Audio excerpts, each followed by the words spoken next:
Гэхдээ одоо үнэхээр буруу зөрүүтэй байгаад нөгөө тал нь бас зөвшөөрөөд энэ чинь одоо тэгэл хад чулуу мэд хөдлөхгүй хууль гэрээ гэж бас юу байх вэ? Энэ чинь байнга шинжлэгдэж идэг, тодтгол орж идэг, харилцан бие биенийхээ эрх ашигыг одоо хамгаалж харилцсан одоо нөгөө вин гэж ярьдаг шүү дээ. Ашигтай байх нөхцөл явдаг шүү дээ.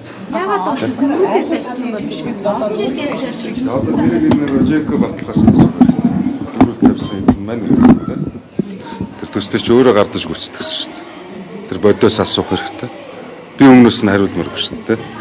Тэр нөхөр энд явж исэн биз дээ. Монголоос олон улсын нөхцөлөөр энэ том хэлзээр эргэж Ер нь үстэй би зөвхөн энэ одоо энэ China Energy-тэй байгуулсан гэрээний хувьд ч биш.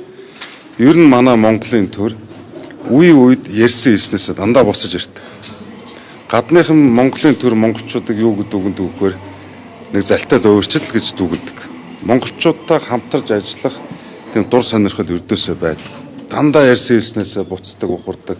Бод үнэн шүү дээ. Бид нар л нэг өөрөө өөрсдөө магтаад байдаг болохоос гадаад улс орныхан манай нэг одоо магтдаг зүйл байхгүй. Тэгэхээр энэ юу гэхээр тооцоо судалгаа муутай. Дээрээс нь бас нуус төр орж ирдэг.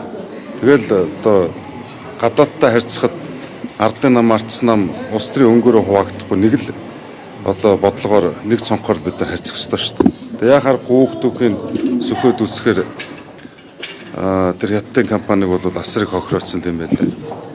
Тэгээ бид нар ч өөрсдөө бас асар их хохирсон шүү дээ. Олж болох одоо хэдэн 10 тэрбум доллар бол бид нар өөрсдөө хохирсон.